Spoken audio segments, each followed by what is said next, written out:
Thanks, Goose. Hey guys, are you ready to take on some bad piggies? I'm totally ready to unleash the birds, Badge. Charging my slingshot!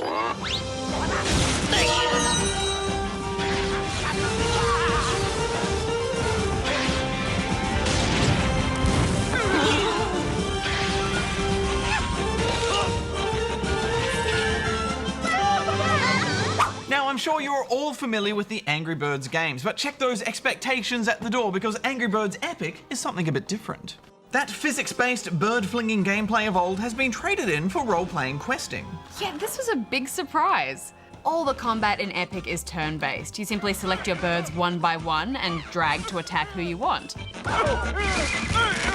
It does a pretty good job of teaching you how to play as well. Affirmative. And Epic has all the trappings of an RPG.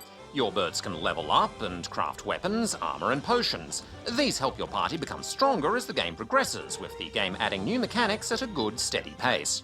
It can be quite tactical deciding whether you should try and take out an enemy or just buff up and defend for your turn. I had quite a few close calls, you guys. Indeed, Hex. It can be very stressful at times. There are 5 characters you can choose from, using any 3 at a time for a battle. There's Red the Warrior, Chuck the Mage, Matilda the Healer, Bomb the Tank, and the Bluebird Trio, Jay, Jake and Jim, who are the ranged class type. Ah yes, the traditional RPG roster of characters. I think I like Chuck the most. His electric storm attack hits all the enemies on the field, and he can also give his teammates a deadly shield. But he is a bit weak. My favourite part of combat was the rage chilling. It builds up throughout the battle as you take and deal damage, and then you can use it on any of your birds for a supercharged attack.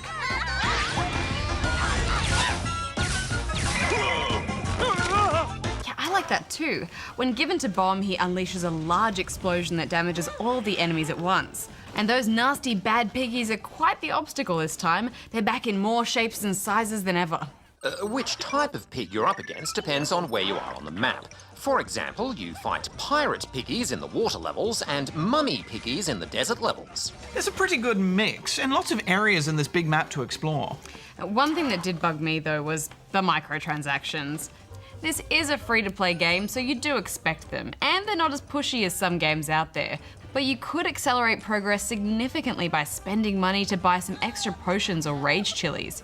And after a while, I did start to feel the grind. Yeah, there was one thing that I thought was a bit cheap when crafting the weapons. You roll the dice to pick the strength of a weapon, but if you want to re-roll, you're asked to cough up real cash.